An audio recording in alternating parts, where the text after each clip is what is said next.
दोस्तों, आप तमाम लोग जानते हैं कि वक्फ संशोधन एक्ट का मामला सुप्रीम कोर्ट में है और आज यानी कि 20 मई को इस पूरे मामले को लेकर के सुनवाई होनी थी सुप्रीम कोर्ट में। जस्टिस गवई, आप जानते हैं, चीफ जस्टिस ऑफ इंडिया बनने के बाद उनकी ये दूसरी तारीख थी। पहली तारीख के दिन उन्होंने साफ तौर पर नई तारीख दी 20 मई, और 20 तारीख को चूँकि 15 के बाद 20 और 20 के बाद अब ये खबर सामने आई है कि एक नई तारीख दे दी गई है 21 मई। लेकिन सवाल ये उठता है कि नई तारीख देने से पहले क्या कुछ बातें हुई।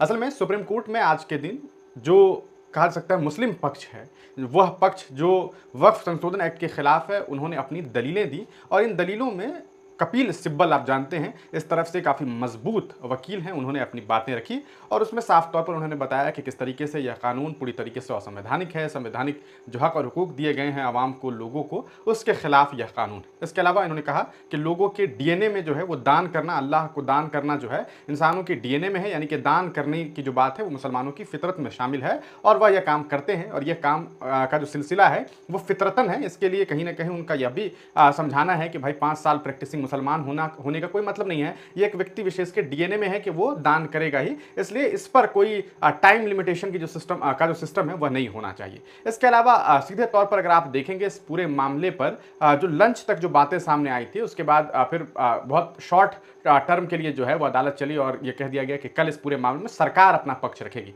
अब क्या यह जो मामला है वो मुसलमानों के पक्ष में जाता हुआ दिखाई दे रहा है, उन लोगों के पक्ष में जाता हुआ दिखाई दे रहा है जिन्होंने इस कानून का विरोध किया है, इस एक्ट का विरोध किया है। जहां तक आप सुप्रीम कोर्ट के द्वारा दिए गए फैसलों की बात करेंगे, अभी तक हालांकि फैसले नहीं, जो कुछ एक रोक लगाई गई है, जो अभी तक, क्योंकि अंतरिम ऑर्डर भी नहीं आया है, लेकिन कुछ जो चीज़ों पर रोक लगी, जैसे वक्फ बाय यूजर को खत्म करने वाली बात जो है सरकार ने खत्म कर दिया, लेकिन अभी फिलहाल उस पर भी रोक लगाई गई। आपने देखा कि सरकार ने, सुप्रीम कोर्ट ने साफ तौर पर कहा कि अभी वक्फ बोर्ड में नए सदस्य को जो है आप शामिल नहीं करेंगे, यानी कि उन्हें शामिल नहीं किया जाएगा, चाहे वो नॉन मुस्लिम हो, किसी को शामिल नहीं किया जाएगा। इसके अलावा एक बात जो कही गई कि कलेक्टर को यह हक दिया गया है कि वह कागजात को देखेंगे और ये तय करेंगे कि यह प्रॉपर्टी वक्फ की है या नहीं है। ये तमाम 3 चीज़ों पर जो है वो रोक लगाई गई। अभी तक इसे लागू तो किया गया है, लागू रखा गया है, लेकिन सुप्रीम कोर्ट ने आज एक बात जो कहीं ना कहीं कही, वह यह भी दिखाने की कोशिश कर रहा है कि कहीं ना कहीं यह केस जो है वो हाथ से निकलता हुआ भी देखने को मिल रहा है, क्योंकि सुप्रीम कोर्ट ये कह रही है कि इस कानून को खत्म करने के लिए, कोई अंतरिम ऑर्डर देने के लिए, यानी कि कोई आदेश पारित करने के लिए एक मजबूत पक्ष चाहिए।